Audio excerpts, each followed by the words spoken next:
Terror destroys 5 families.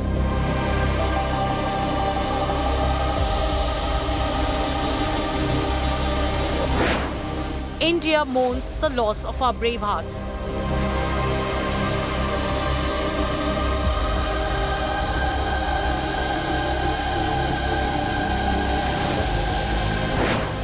Honoring supreme valor and sacrifice.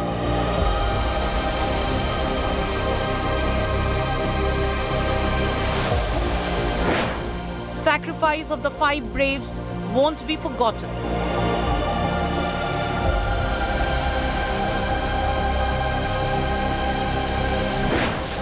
Nation salutes the brave hearts. Top focus on 5 Live.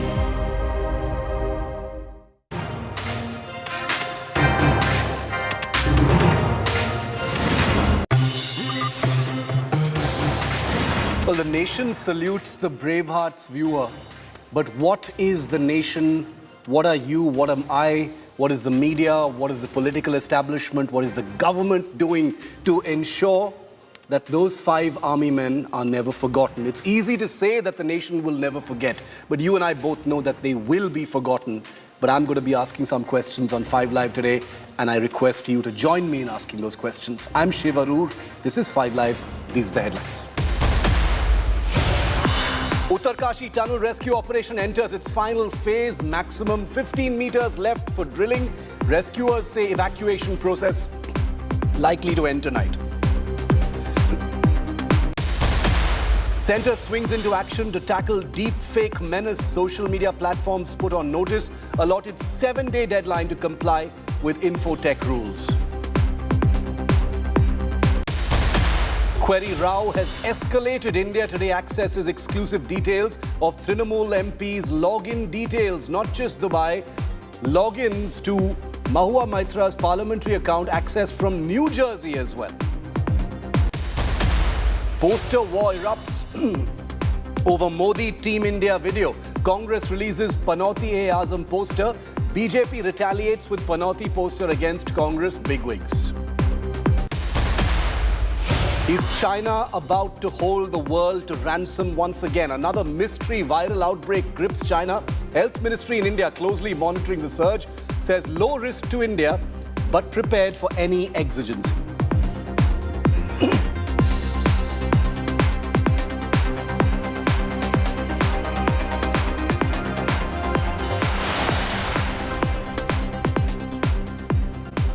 Five more names, 5 more faces, 5 more dreams. And once again, in 5 days, I can guarantee you, most of us will not remember them. Let me say their names out loud, viewers, so there's at least a record.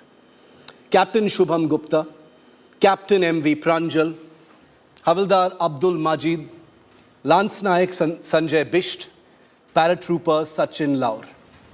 The familiar stream of images, the smiling pictures, the serious service photos, the pictures of stoic and grieving families, of caskets and coffins and funerals, of mothers so devastated they cannot speak, of fathers who must set aside all their emotions to keep it together, of brothers and sisters who knew this day may come, of children too young to realize what the commotion is all about. This has become just too damn familiar. We've simply come to expect this, even this coverage, even this take of mine. The outpouring of emotion, each time we say enough is enough, each time we guiltily, secretly move on, not quite knowing what else to do. What can we do? Well, we can ask questions that rise above the grief and the surround sound of chest-thumping glorification of death. We can recognize that Shubham, Abdul, Pranjal, Sanjay and Sachin were 5 young Indians with dreams and no plans for things to end so soon. Sure, they knew their work was dangerous and could end the way it did, at the wrong end of a terrorist's Kalashnikov rifle. But please let your gaze rest on their faces for just a moment, viewer. These aren't some superhumans. It is the work they do, the situations they land in that expects them to be superhumans for small stretches of time. At every other moment, each one of these men you see in these pictures is people like you and me, with the same mundane everyday problems, the same mundane stresses and strains. And now, all of it has just faded to black. Today, like every other time the military has faced such losses, I intend to pay tribute to the departed by asking questions. Some of these questions may be uncomfortable to some of us, but they need to be asked if we are to minimize the possibility of another Shubham, another Abdul, another Sanjay, another Sachin, another Pranjal being cut down in their youth, in their prime. Questions that the army is undoubtedly occupied with already, being one of the most professional forces in the world. But questions that must also pervade the public mind, your mind, my mind. I ask you, viewer, to join me in paying tribute to 5 young Indians who had to make the supreme sacrifice by asking the questions that you will see right here on this show. And remember, in the wake of these 5 deaths, of these 5 young army men, are 5 devastated families, 5 devastated units that now see a void that has been left in the wake of these 5 brave men. Families that will never be the same again, families that will see this sense of loss for all time to come. This is a void that can never be filled. The loss of a child, the loss of a loved one. It's easy for us to point our cameras at them, even if momentarily, to record that grief. But this is a grief that I can tell you, having written about this extensively, having covered this for nearly 2 decades, I can tell you this is a grief that never goes away. A grief-stricken nation bids farewell to 5 of its young army bravehearts who made that supreme sacrifice and laid down their lives. They were forced to lay down their lives while fighting Pakistani terrorists in the notoriously dangerous Rajouri sector very close to the line of control. While the wreath-laying ceremony was performed today, the mortal remains of the personnel have been sent to their native towns and villages. Here's everything you need to know about what happened today.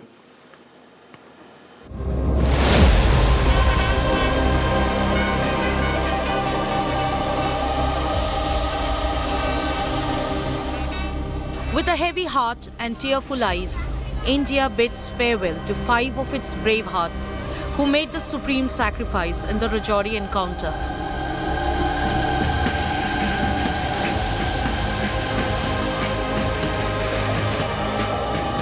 Here at the wreath-laying ceremony, top officials from the J&K administration, from J&K police, from the Indian Army are here, and one by one they are laying wreaths. We can see J&K DGP R.K. Swain, White Knight Corps Commander Lieutenant General Sandeep Jain, Northern Army Commander Lieutenant General Upendra Dwivedi. They are laying wreaths on the mortal remains of the bravehearts and paying their tributes. The entire nation salutes the supreme sacrifice of our bravehearts, and their sacrifice won't be forgotten. The Indian Army held a wreath-laying ceremony in Rajouri. Another ceremony for the bravehearts will be held at the Jammu Military Hospital. Jammu and Kashmir Lieutenant Governor Manoj Sinha, DGP R.K. Swain and other top army officials paid tributes.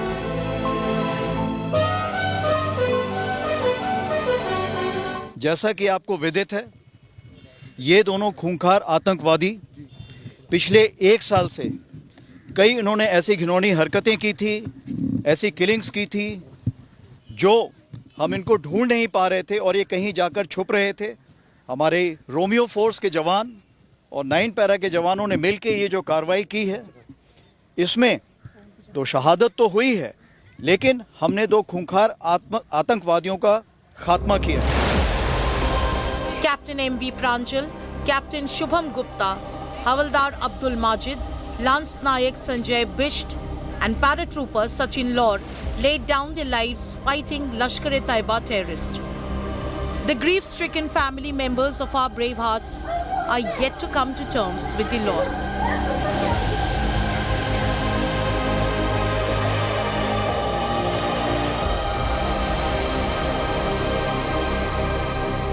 Security forces have recovered a huge cache of arms and ammunition from Rajouri, where 2 Lashkar terrorists were neutralized. और ये operation जो कल जिसकी success हासिल हुई है, जिसमें ये दोनों टेररिस्ट को मार गिराया गया, ये एक आपसी तालमेल जो कि जेकेपी, भारतीय सेना और बाकी सिक्योरिटी एजेंसीज जो कि इस इलाके में ऑपरेशंस कर रहे हैं, उसकी एक पहचान है। और मैं यकीन दिलाता हूं कि ये प्रक्रिया आगे भी बनी रहेगी और आने वाले दिनों में और भी सक्सेस हासिल किए जाएंगे। A country in mourning pledges the sacrifice of the bravehearts will not go in vain. With Sunil Ji Bhatt, Bureau Report, India Today. Now, the Rajouri-Poonch sector, which is near Jammu, has been notorious for the number of deaths that have taken place among military personnel. It's notorious. Let me just take you through some data and you can tell for yourself. And remember, all of this is post the abrogation of Article 370. January 1st this year, Rajouri was targeted. The killings of Hindus, 7 people were killed. April 20th this year, in Poonch, 5 army personnel were killed in an ambush by terrorists. May 5th, 2023, this year, in Rajouri, once again, 5 Indian Army Para-Special Forces personnel were killed in action in an IED blast planted by terrorists. December 8th, last year, in Rajouri, 2 civilians were killed in a terror attack. August 11th last year, Rajouri, 5 army men were killed in a terror attack on an army camp. October 11th, 2021 in Poonch, which borders the Rajouri sector, 5 army men were killed in a particular encounter at that time with terrorists. October 16th, 2021 in Poonch, 4 soldiers killed in Poonch. October 30th, 2021, Rajouri, 2 Jawans killed in a mine blast. And almost in each and every one of these cases, the kill ratio has been unfavorable as far as India is concerned. It usually means 1 or 2 terrorists have been killed, but in that same encounter, 4 or 5 Indian army men have died. It's an unacceptable cost that is being paid in very, very risky operations, and that kill ratio is especially high in the Poonch Rajouri sector. I want to first try and make sense of this. Sunil Ji Bhatt is our editor who's on the line in Jammu, in Rajouri. He's been tracking every one of these incidents. Gaurav Sawant is also with us here today. Sunil, I want to come to you first to get an update on the Rajouri operation that we've been talking about. Has the operation ended with those 2 terrorists killed? Has the operation ended? Because sometimes these can stretch on for days together. Well, Shiv, the operation has ended. This encounter is over now in Rajouri. 2 dreaded Pakistani Lashkar terrorists were eliminated by the security forces. But sadly, Shiv, as you said, that the ratio is unfavorable. We have lost 5 of our bravehearts, army personnel, including 2 captain rank officers, have made the supreme sacrifice of their lives for the nation. Shiv, given the terrain of this entire stretch, Rajouri and Poonch, there are more terrorists, there is presence of terrorists, and this was confirmed by none other than the Northern Army Commander, Lieutenant General Upendra Dwivedi today, that there are reports that 20 to 25 terrorists are present in this stretch in Rajouri and Poonch, and most of them are Pakistani terrorists.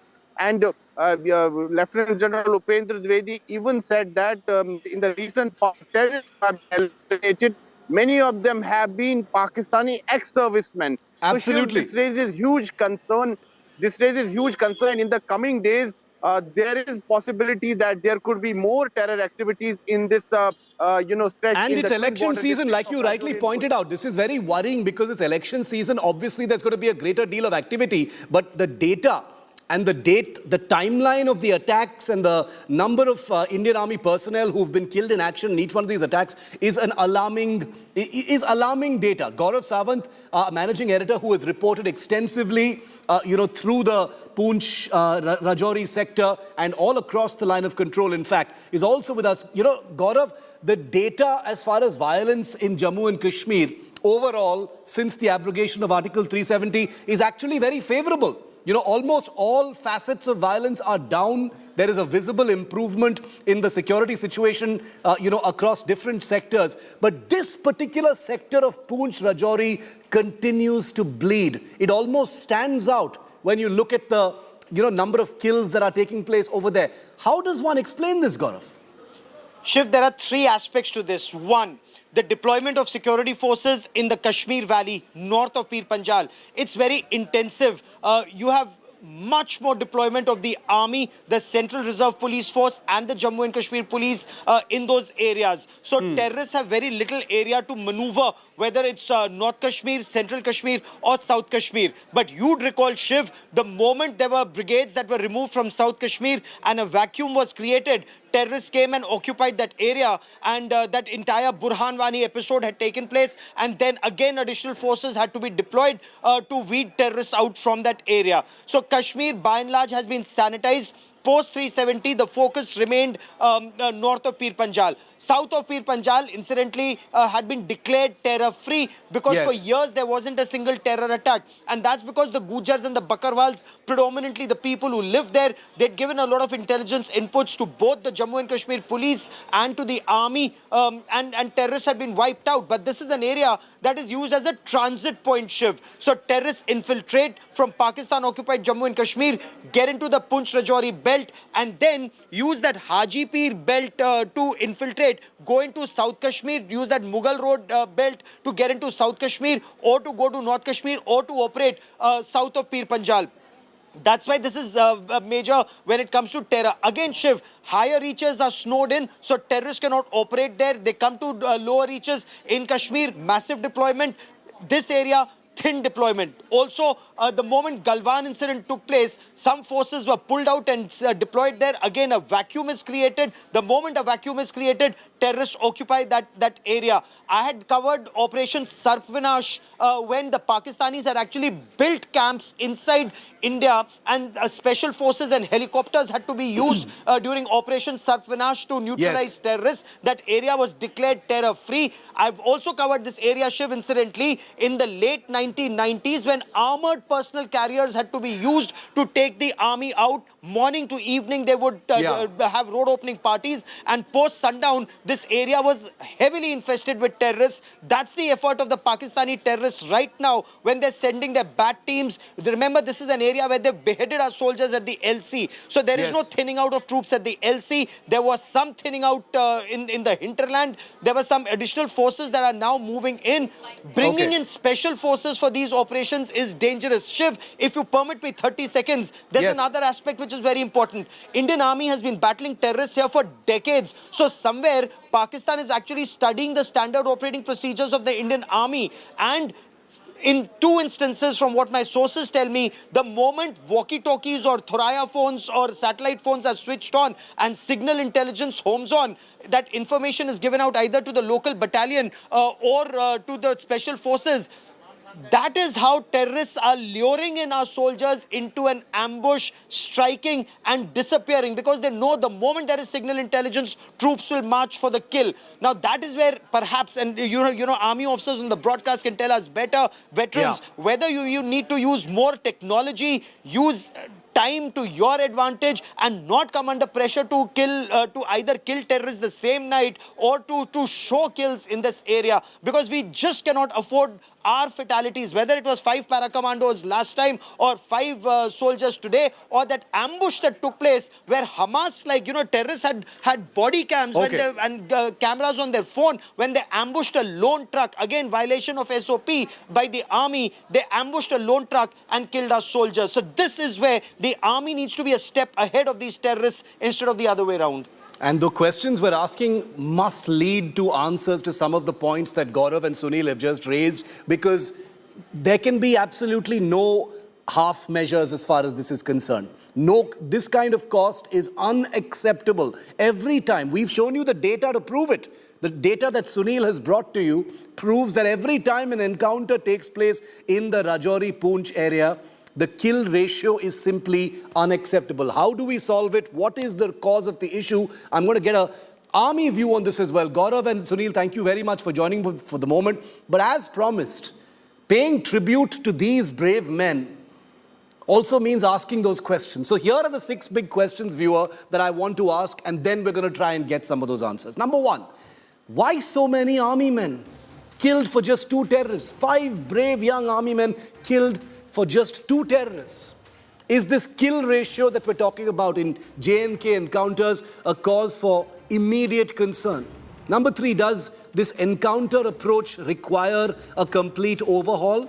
Number 4, do encounters need more use of technology, whether it is drones, whether it is missiles, whatever it is? It's easy to say, but do we need more technology in these encounters? Number 5, tougher measures required in the Poonch Rajouri sector as opposed to other sectors? And number 6, is this particular Poonch Rajouri area diluting all the gains by Article 370's abrogation in other parts of Jammu and Kashmir? Let's get a professional view by those who have led teams, who have been in combat in this area and know what they're talking about when it comes to taking life and death decisions. Colonel S. Dinny is a former infantry commanding officer. He has led a battalion deployed in the Ladakh area and in other conflict zones. Brigadier Vinod Datta is former Deputy Assistant Chief of the Integrated Defence Staff. Brigadier Datta, I will start with you first, sir. You know, the public, and I join the public in, you know, wanting to know how this could happen. In the public view, you know, there is almost an unacceptable sort of flavor to information coming in that 5 brave soldiers have died, you know, and resulting in the deaths of just 2 terrorists. People see it in terms of simple arithmetic and say something must have gone wrong. What could have gone wrong in your view here, sir? You see, it's a matter of investigation. But firstly, let me salute to the great warriors who have given the supreme sacrifice, and we are proud of the family of these warriors. Absolutely. Who have produced such gallant officers. I want to tell you one thing. You see, in counter-insurgency operations, generally, a lot of dependence is there on local intelligence. The intelligence is from various sources, but local intelligence plays a lot of role, and it is generally taken as hard intelligence. But unfortunately, what has been happening in some of the cases earlier also, that sometimes these agents or the people who are giving you these intelligence, they sometimes double cross. Secondly, you see, what happens is the initiative is with the terrorists, because the Indian Army soldiers doesn't want that the civilian casualties should increase. Correct. Or there should be any collateral damage. So they take their time, they deliberate on these operations. They will carry out a cordon and then search or seek or destroy. Operations will be conducted. Unfortunately, we have been losing. What you said is right, that the number is not favorable, and every third day we are losing a gallant officer, JCO, or a Jawan of this Indian Army. So what is required is, firstly, the Indian Army should identify the launching pads which are there, because across the Pir Panjal the passes have closed. So major activities will be taking place in this area, especially Hilkaka and other regions, because I've served in that area. And what we have to do is these launch pads, these training centers. Today we have that kind of ammunition, we have that kind of reach and resources where we can strike them deep and strike them hard. So that has to be done. You see, what we have to show is a muscular nationalism, because enough is enough. I think losing people at this rate is certainly not acceptable, and especially to this government. Muscular nationalism is, has been demonstrated, Colonel Dinny, in the past. Whether it is the Uri operations or others which have not been reported, that has been shown. But specific to Rajouri, Poonch area, this seems to be a place where the losses are especially high every time an encounter takes place. Does this require, special measures which are unlike elsewhere? Does it require a greater use of technology? Is the pressure on battalions so high that the risk-taking is this high, and therefore the possibility of death is also higher, sir?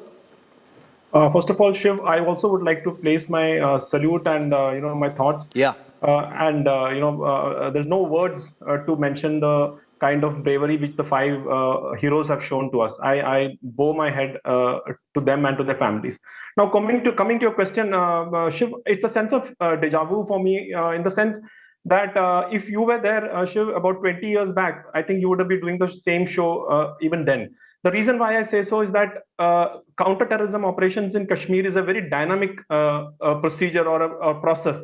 It keeps changing, it keeps evolving. The terrorists keep changing the tactics. The Indian Army keeps changing the tactics. Deployments change, commanders change, troops change. So it is always the only thing which doesn't change is the terrain. Rest everything undergoes change. So that is the first thing which we must understand, and therefore I would like to say that this particular, yes, the ratio of the casualties versus the militants and the armed forces is high. There is no doubt, but I don't feel that there is something terribly wrong with the way the operations are being planned, executed at the ground level. Because I'm very sure that the people who are doing the job, they know exactly what they do.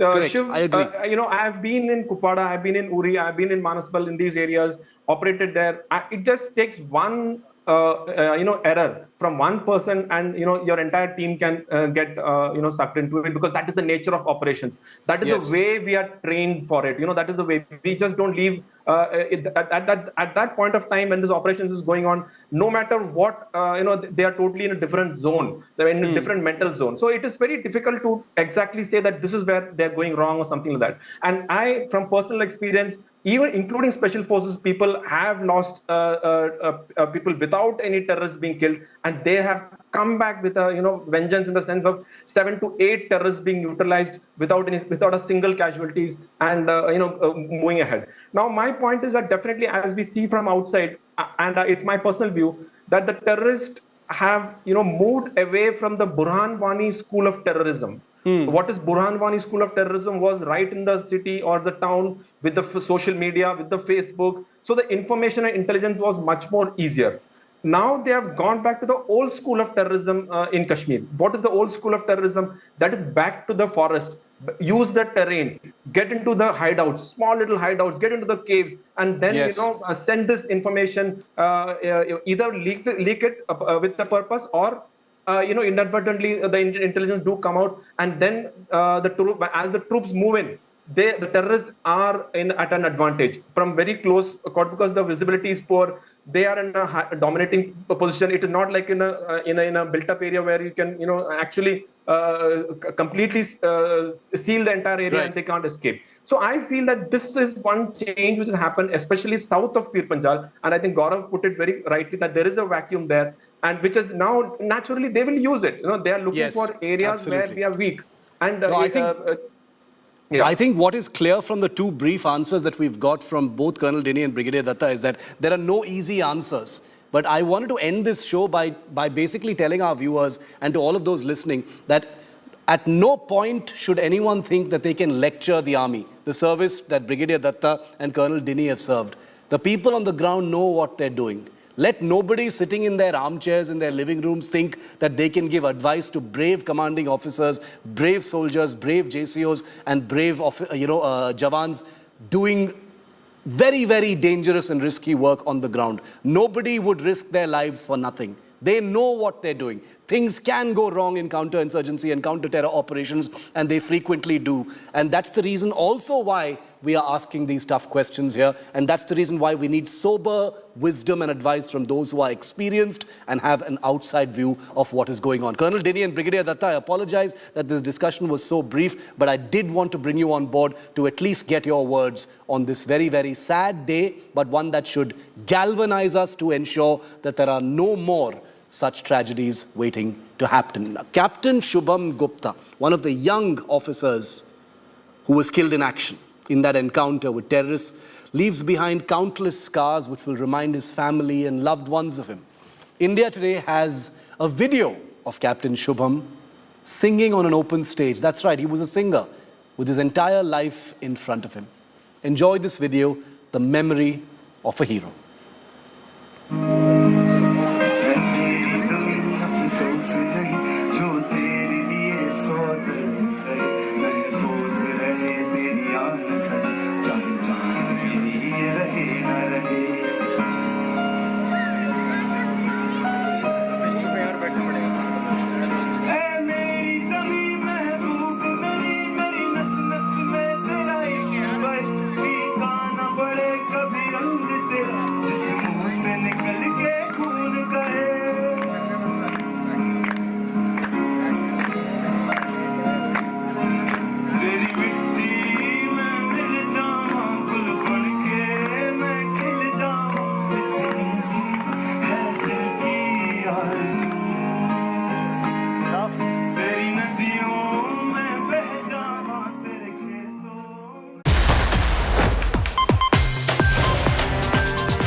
are watching India Today, powered by Finest, Be Sustainable Change, a BNP Group company.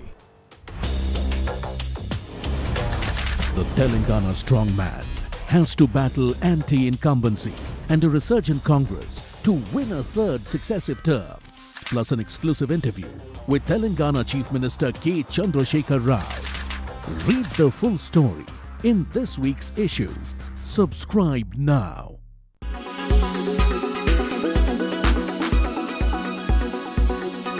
All platforms must align there and transform their terms of use with their users to be consistent with the 12 areas that are prohibited on the Indian internet under 31B, Rule 31B. And the platforms have agreed in 7 days to ensure that harmonization and that alignment so that every user on every platform is aware that when they use a platform, the platform intends to be a safe and trusted platform, and the platform will not tolerate these 12 types of content, 12 types of information that have been prohibited under the IT Act and the IT rules. From today onwards, MeitY and the Government of India will nominate a Rule 7 officer and will take a 100% compliance expectation from all the platforms in the 12 harms that have been laid out, way back in October 2022. That is today the law of the land. As far as harms is concerned, that includes deepfakes and also includes CSAM, child sexual abuse material, also includes various other categories of content that are prohibited on the Indian internet.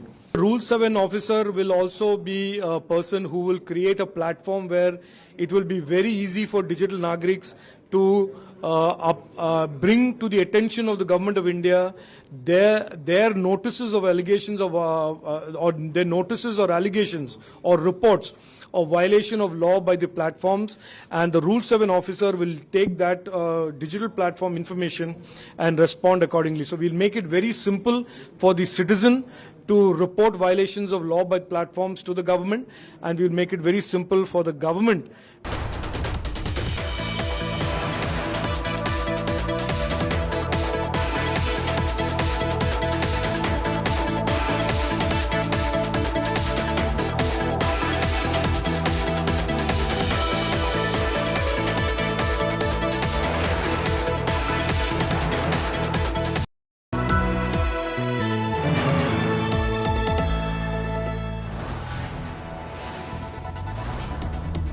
You are watching India Today, powered by Finest, Be Sustainable Change, a BNP Group company.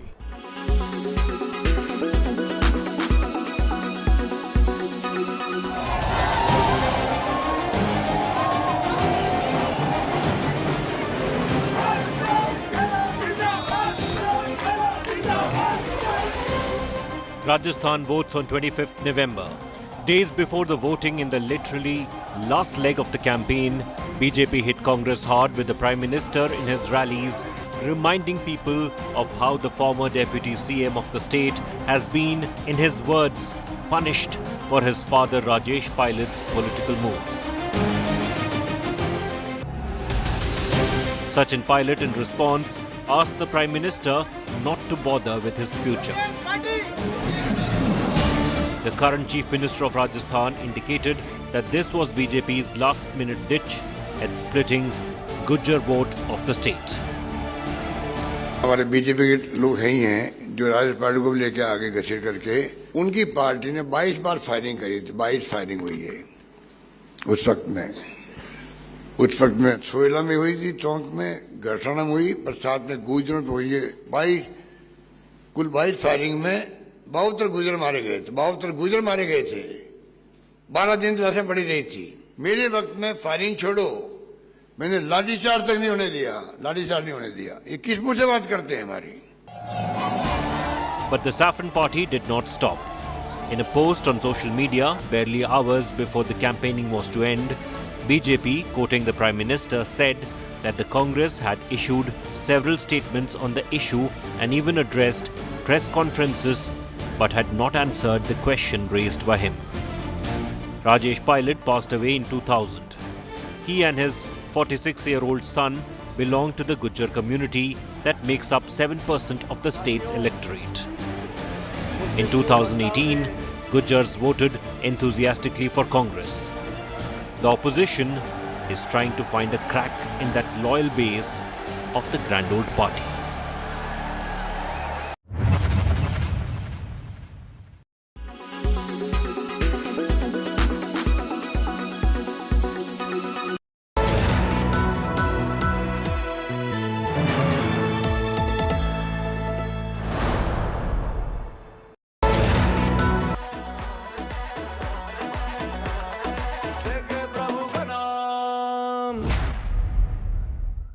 I quickly want to go back to 2012 because here we are discussing Tiger 3, but the germ, the seed of this franchise, the success, the love the film has got, the character, goes back to 10, 12 years back when Aditya Chopra and Kabir Khan decided to make a film called Ek Tha Tiger, a subject, a genre that hadn't been done before. It's been done in the West.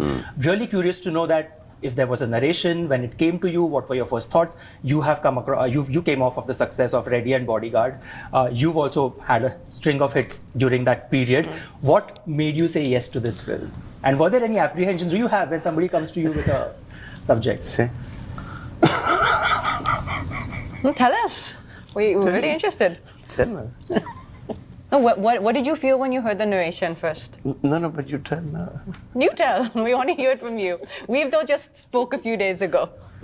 When you first heard the narration of Ek Tha Tiger, what did you feel of the film?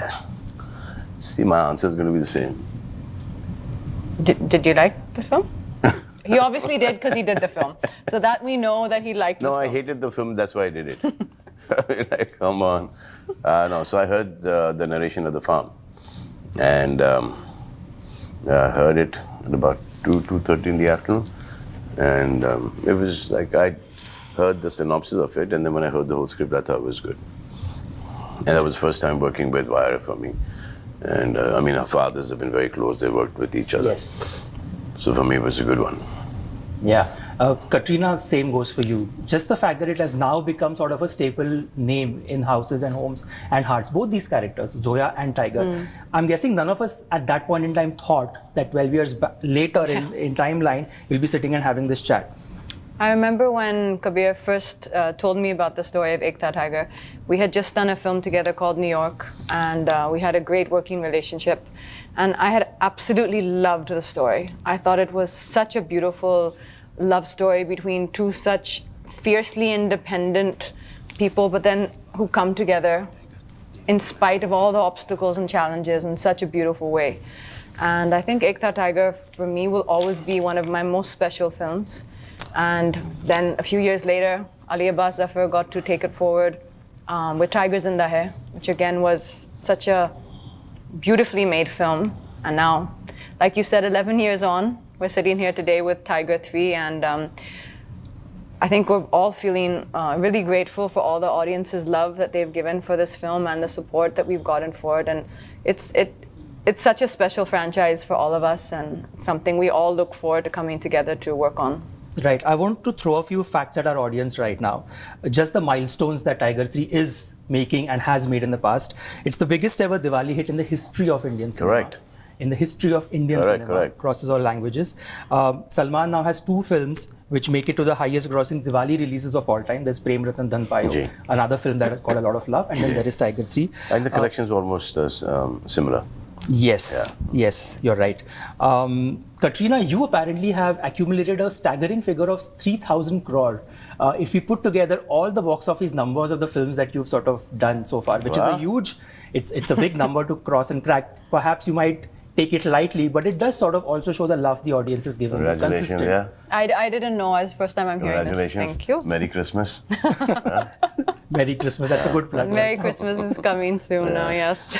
In the theatres close to you with Vijay Sethupathi on Christmas. No, on January 12th now. On January 12th. And that leads me on to the fact that you guys have 7 films between you. The one that he has not presented to you is Yuvraj. The other day, banter between the two went viral, where he said that I have presented you these films and stuff like that. But I want to speak to you about the fact that 7 films between the two of you. Every time somebody meets you, they talk about this crackling chemistry, and it's taken so lightly, right? I think chemistry also comes a lot from the writing. You know, when the premise of the film is as beautiful as the Tiger films have been, and you have two such well-written characters. Tiger's character is written with so many nuances, so layered. I think it's something that connects so beautifully to Salman. Zoya's character is written so well. I think that allows for the chemistry to shine on screen and for that to come across. As well as, I think also knowing each other for so many years now, that we've worked on, like you said, good number of films together. You have a good tuning at work. This also, you need to like the person. For chemistry, you also need to have respect. You know that ek izzat hona bahut zaruri hai to that, and likeness, like-mindedness. All these things bring about chemistry. I believe that if you really like the person, you know, so that chemistry is going to be there. It's just going to be there. It's going to be there in your eyes. It doesn't ease. Because it's like, it comes from the bottom of your heart. Absolutely. You know, Katrina, in my last chat, we spoke about that hammam scene, which I think is outstanding in the history of Indian films for any actress to have done, performed, executed. You made it look so damn easy. And this whole conversation about a Zoya spin-off has been sort of, you know, it started that we need to get a Zoya film. I want to speak to you about the fact that the fact that you are a superstar. No, she should try it. She should try it. Adi should produce Zoya. That Tiger has gone on a vacation, and now Zoya is he's taking care of on a mission Junior. alone. No, he's taking care of Junior, and Zoya goes for that mission and fails miserably and has no choice but to call up Tiger. I think we'll have to work a little bit more on the script for that. My question to you was on the same lines, but I want to ask you, when you are a superstar, there is so much love from fans that come. I don't want to use the word second fiddle, but if an actress, a female actor, is given a main lead role, she's on the poster of a film, then somebody of your magnitude, are you okay to play the next best role written for that film? See, the thing is, whoever is going to bring in the audience, needs to be there on the poster. If she's getting in the audience, she needs to be on the poster. If I'm getting the audience, I need to be on the poster. So this has got nothing to do with male, female. And you also do this with double heroes and triple heroes and, you know, supporting cast. Whoever is going to draw people into the theaters, and they're going to make money for the producers, distributors, exhibitors, they should be there and they should be paid equivalent to what they bring, you know, to the producers. I think, Katrina, what he said also sort of resonates with you, because you've sort of followed, I mean, the fans have, the audience has, like I said, been consistent with you over the years. It's not easy in an industry where every Friday there's a new name. It's always written off and talent is taken very lightly. You've sustained that, and that's a graph that's very hard to have. What do you make of that? The fact that Zoya's spin-off is now being discussed with the same love that Tiger gets. For me, I think every film needs to be judged on its own merit, right? Like if there is a script and you feel what an amazing film, on its own merit, not because you want to make a franchise or because you want to make a spin-off or a Zoya film. I think the film should be judged on its own merit, and I think we all really just respond to scripts, right? So if you come across a good script and it's an action film and it's female led, of course everyone would love to do it. But that has to, the story has to merit it. At the end of the day, that's what has to hold the audience, right? It can't just be because you have an idea and you want to do it. It would have to be a phenomenal story. You would have to have the emotions right, because just action is not enough to pull off a film.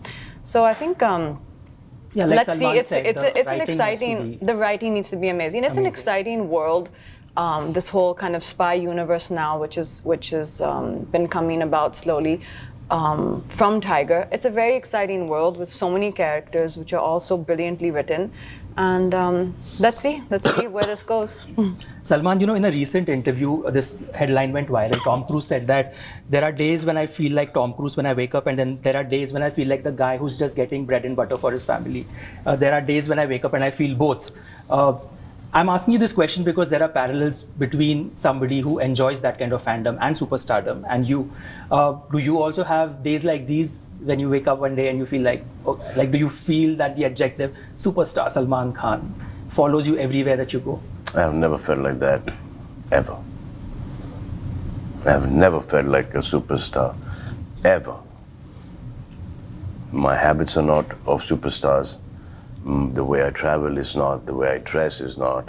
So there's nothing that I do. My mind, the way it's tuned, is not tuned as that superstar. The way I dress, nothing about me is any superstar-y thing. Nothing at all. That's so true. I don't think Salman Khan superstar. I think it's all bullshit. I don't feel that. I just happy to wake up in the morning, have my coffee, and start my day, and just pray to him that one more day on this planet. That's it. Nothing else. And give it my best, whatever my capacity is, and push it a little more than that. No, that is true. I mean, if you have seen him in that space, I think basic, regular, mundane stuff is what he goes towards. I don't step out of the house. I have not gone out for a dinner in 25, 26 years. More than that. I don't go out. I shoot, I come back home. I shoot, I come back home. Zyada Sada, I sit in my lawn, or then I go to the farm, and that's it. This is shooting here, shooting abroad, airport, hotel, location, hotel, gym. That's it. Don't leave the room. Ask her, she's worked with me in 7 films. These guys go. Dinner here, all the restaurants, Japanese and Thai and Mexican, and as you get back some food. I don't go. I think it's good. I think it's a way of being grounded, I think, for him. Yeah, but he has, like, his world is literally that, like what he said.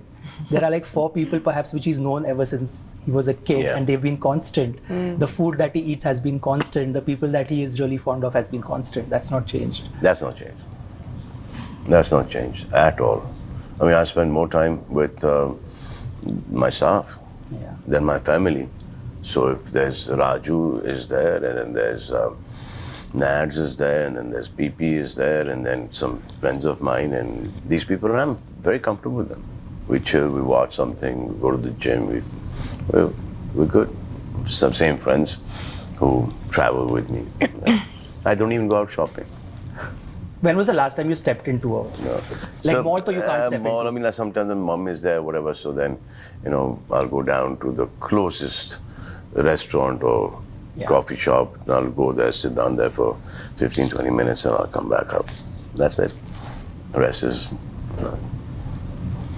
Wow. Interesting. I, Salman, also want to ask you, if you take a step back and if you look at your own, just the love that fans have given you, because you take it so personally and you guard that love. You've guarded that with so much. You've seen the highs and you've seen the lowest of lows, and you've stayed constant, right? What is in the lowest of lows also, from my expectation about me for my future, that is also very high. What does that mean? Like, in what sense? So when I started working, and the lows that you're talking about it's like it was, if I would not made it, and that was my highest best from when I struggled and I made it, I'd have been happy with that. That would have been okay for you. That would have been a amazing. high. There are lots of people who are 1,000 times more talented, better looking, harder working, they've got the zest for what they want to do and achieve and their goals and stuff like that. They have not made it. So even that, what you describe as a low, it would be a high for 99.9% of the country's population. Absolutely. So I don't think that is a low. It's high and then higher. So I've just been very fortunate with what God has blessed me and my family and my friends. Yeah, it's gratitude. There is blessing, plenty of blessing. I think for both of you, blessings and gratitude come Absolutely. plenty.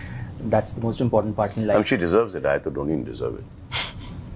I mean, you can't say that. I don't deserve it. You worked hard for it. Yeah, I worked hard. I also done, but it's there. So you undo those things also, na? That's right. On a lighter note, I quickly want to do a small... No, this was on a lighter note. Okay, I want to do a quick tiger quiz with you guys. 5 questions that fans have sent. Let's just do to it. sort of see who knows the franchise the best. Okay. First quick question. The fastest film to cross the 100 crore mark in the Tiger franchise. I would say Tiger 3. Correct? Salman, she's got that right.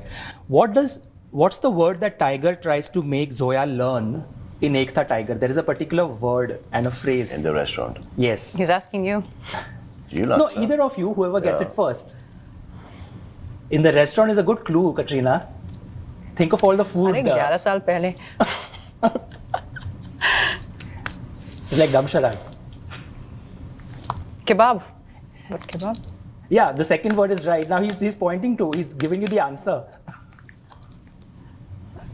You're very bad at dumb charades, I must say this. Yeah, I'm terrible at it. Tangdi kebab. Tangri kebab, right. What was the secret code given by Raw in Tiger Zinda Hai? The secret code? Given by Raw. The Raw agents were given a secret code. Something about dal chawal. No. Maa ki dal. No, it's a song. It's a Hindi film song that was the code title. Something Tara. Something Tara. Yes. What song is it? I don't know the song, but I just remember the line. Correct. Yeah. Correct.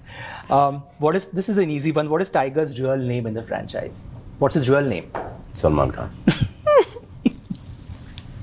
Come on, Katrina. Avinash. Yes, not bad. I'm not hold. No. Rathore.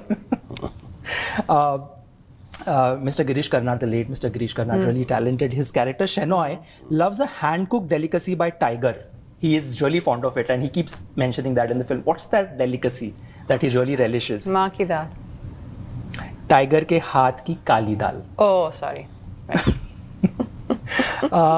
What's the nicknames that Tiger and Zoya call each other by before they meet again at the conference in Ek Tha Tiger?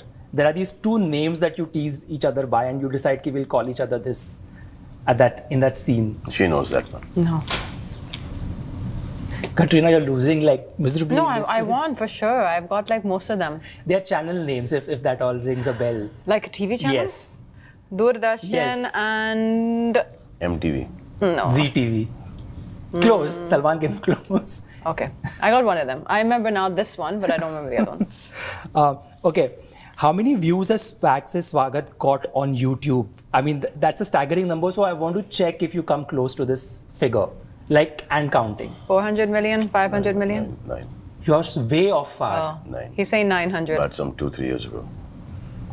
900? Yeah, it's 950 million plus. So plus means it's way ahead of that figure. Wow, that's a popular song. Yeah, sure. It's a popular song, Katrina. That's nice. That's nice to have. Tiger 3 was the first Diwali release for Yash Raj films. True or false? That's the last question. False. Jab tak ye jaan released on. It's your film, so I'm guessing you better know it if you hadn't got this right. मेरा आखिरी सवाल आप लोगों से यही है कि tiger 3 को अभी भी लोग थिएटर्स में जाके देख रहे हैं. लोगों को सिनेमा घरों में जाना भी बहुत ज़रूरी बात है. It's a very important thing that people land up in theaters. देखो पिक्चर अच्छी बनाओगे तो सिनेमा घर में लोग जाएंगे. टाइगर 3 बहुत अच्छी बनी है तो अभी भी जा रहे हैं. वो एंथुजियाज्म एक फिल्म को थिएटर में देखने का टाइगर 3 का अभी भी है. God has been great. God has been great, and people are going to theaters, which is, I think, the most important thing for films to do. Katrina, last thing, if you can say a note to your fans in Hindi and just perhaps thank them for the love that has come. Just for the love that Tiger 3 has. आप लोगों ने tiger 3 देखी है और बार-बार देख रहे हैं, उसका हम तहे दिल से आपका शुक्रगुजार हैं. धन्यवाद. Thank you very very much. और जिन्होंने नहीं देखा प्लीज़ जाएं थिएटर में, अपने नज़दीकी या दूर के थिएटर में जाके देखें टाइगर 3 और एंजॉय करें. On that note, thank you Salman and Katrina, and I'm hoping Tiger 4 next time we are on another couch having another conversation and bigger numbers, more stories to tell, and sending you the best wishes. Thank you. Thank you.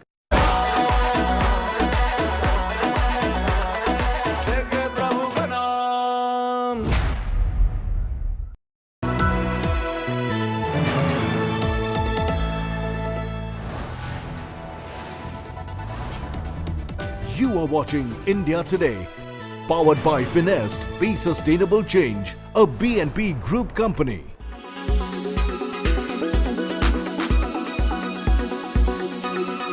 Honorable Prime Minister has raised that issue that deepfakes are deeply disruptive. It can create divisions and all kinds of disruptions in communities, in families, and therefore deepfakes are a very, very clear and present danger to the safe and trusted internet. That is our goal and our policy.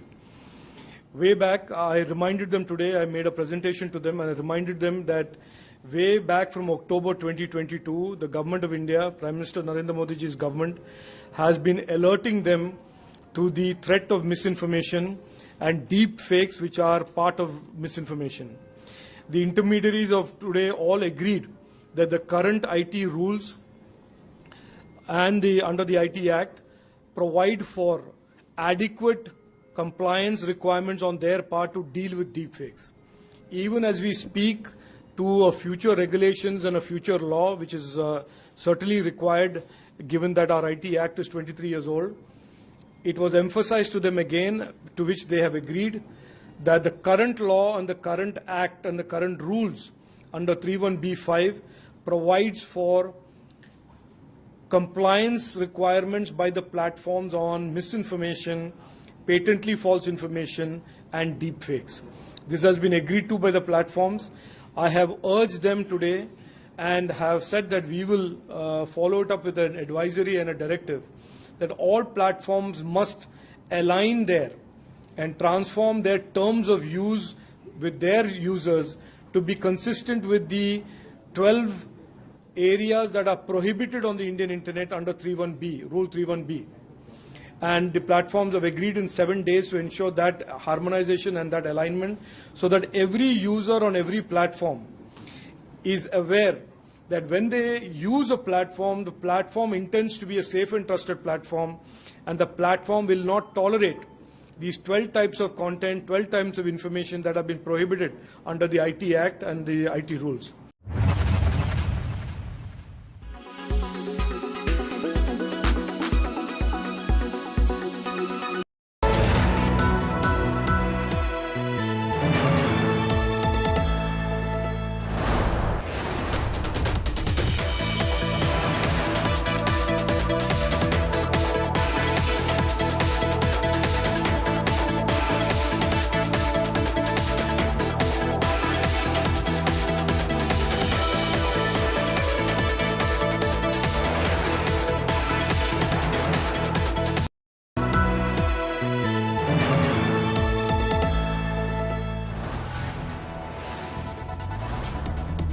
You are watching India Today, powered by Finest Be Sustainable Change, a BNP Group company.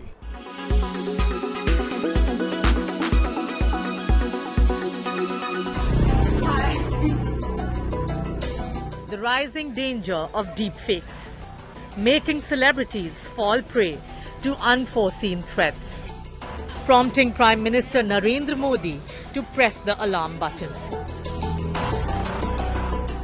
Deep fake समाज के लिए, व्यक्ति के लिए कितना खतरनाक है, इसकी गंभीरता को समझते हुए हमें आगे बढ़ना होगा।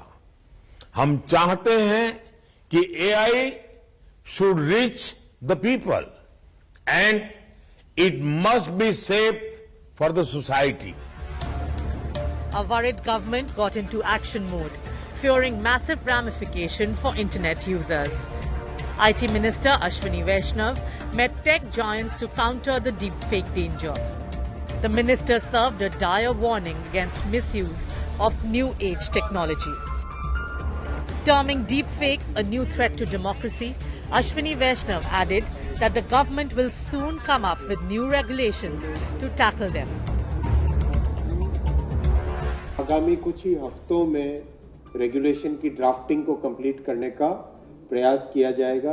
हम इसको नए रेगुलेशन को नए रूल्स के फॉर्म में भी ला सकते हैं, नए कानून के फॉर्म में भी ला सकते हैं या एग्जिस्टिंग रूल्स के अमेंडमेंट के फॉर्म में भी ला सकते हैं। The government formed up a 4-point action plan to counter the fakes: detection, prevention of getting them viral, strengthening a reporting mechanism, and creating awareness. Rashmika Mandana's Katrina Kaif Sara Tendulkar and Kajol have been among the high-profile victims of deepfakes. Both Sara and Rashmika have expressed their dismay over being targeted by deepfakes, urging for sensible use of tech. Will the government crack down, contain the menace? Bureau Report, India Today.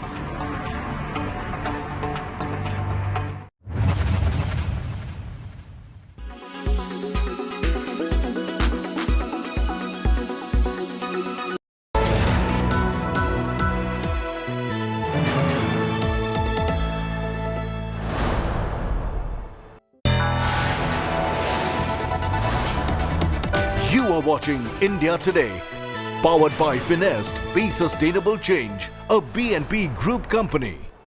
Co-presented by Nexa, Create Inspire. Co-presented by आपका Joy Bharat का Joy, Joy e bike. Co-powered by Parul University, Vadodara, Gujarat.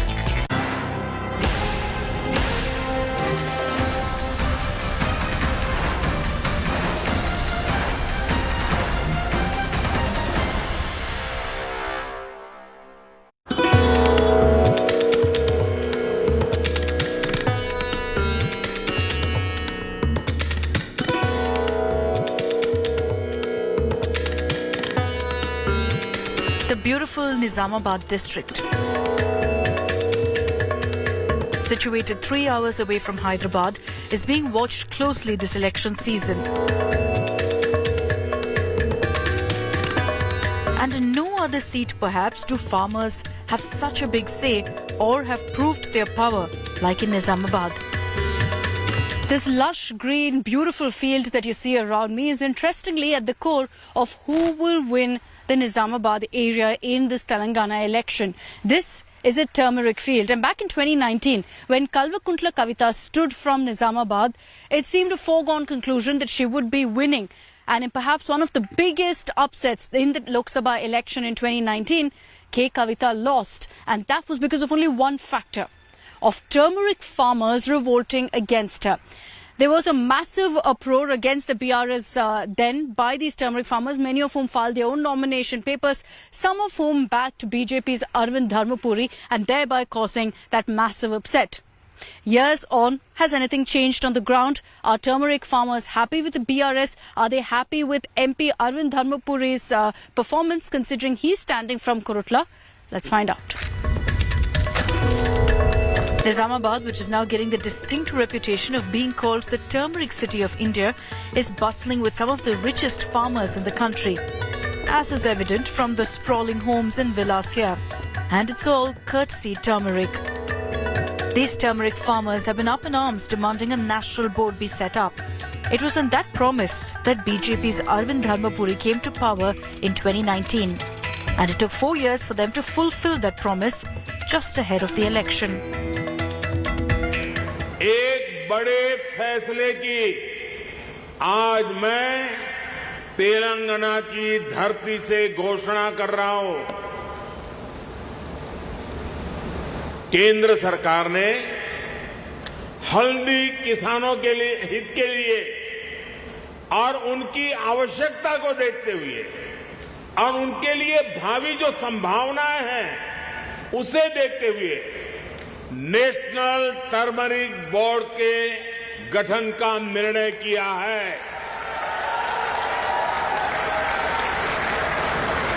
National turmeric board supply chain में value addition से लेकर infrastructure के कार्यों तक किसानों की मदद करेगा. So what do Nizamabad's farmers think? Will they create another mega upset? While the turmeric farmers are clearly apprehensive of the BJP's announcement, they concede that the party's at least fulfilled the promise, but the BRS, according to them, has done a lot for farmers, including the Raitu Bandhu. Emo chicken damiki? ఏం చిక్కలేదు. వాళ్ళు ఏం మాకేం చేస్తారు కదా, మేము చేసుకునే పని మేమే చేసుకోవాలి, వాళ్ళు ఏం చేయరు. అడిగినప్పుడు చేస్తామంటారు, మీకేమంటారు, అలాంటి మేము ఇచ్చారు. ఏం చేయలేదంటే మీరు ఇప్పుడు ఎవరికి ఓటేస్తారు? ఎవరికమ్మా, ఎవరికి వేస్తామంటే ఎల్లటికి దేవుడు ఎటు బుద్ధి ఇస్తే గట్టే వేస్తాం. ఇక నీకు ఈ చేతికి వేద్దామని చెప్పారు, కారుకి వేద్దామని, కమలంకి వేద్దామని ఏ దానికి చెప్పారు. ఎటో ఇక్కడ వేస్తామంటారు, ఎటు బుద్ధి దేవుడు ఎటు బుద్ధి ఇస్తే కట్టేస్తారు. లేకుంటే ఈ రోజు ఓట్ చేయాలంటే ఎవరికి ఓట్ ఇస్తారు?